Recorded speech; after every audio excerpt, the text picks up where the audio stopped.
Hello నమస్తే, నేను మీ గణేష్ అఖిల.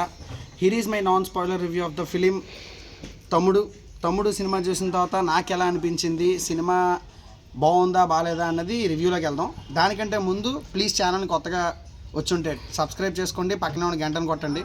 కొంచెం కొత్తగా ఉంటుందని థియేటర్లోనే ప్లాన్ చేశాను రివ్యూని. ఓకే, సినిమా ఎలా ఉంది అని అంటే ఫస్ట్ ఆఫ్ ఆల్ దానికంటే ముందు జనాల గురించి మాట్లాడుకోవాలి. జనాలు ఎంత ఎదవాలంటే ఈ సినిమాని పడుకోబెట్టారు. కన్నప్ప సినిమా బాగుందని చెప్పి నన్ను రివ్యూ చెడ్డగా చెప్పినందుకు నన్ను మాత్రం ఏకేశారు. ఓకే, ఫైనల్గా ఈ సినిమా ఎలా ఉంది, నాకు నచ్చింది. సినిమా ఓవరాల్గా కొన్ని ఫ్లాస్ ఉన్నా కూడా సినిమా అయితే బాగుంది, చూడొచ్చు. మరి వర్ష సినిమా అయితే కాదు. యాక్టింగ్ పర్ఫార్మెన్సెస్ కానీ లయ గారు కానీ నితిన్ గారు కానీ తర్వాత వర్ష బొల్లమ్మ కానీ మొత్తం ప్రతి ఒక్కరికి క్యారెక్టరైజేషన్ బాగుంది. సినిమా స్టార్టింగ్ నుంచి ఎండింగ్ దాకా ఓవరాల్గా మొత్తం యాక్షన్ ఎపిసోడ్స్తో బాగా తీశారు. అండ్ బ్యాక్గ్రౌండ్ మ్యూజిక్ అనేది చాలా బాగా వర్కౌట్ అయింది. అండ్ వర్కౌట్ అవ్వలేనిది ఏదైనా ఉంది అని అంటే కొంచెం స్క్రీన్ ప్లే ల్యాగ్ అనిపించింది.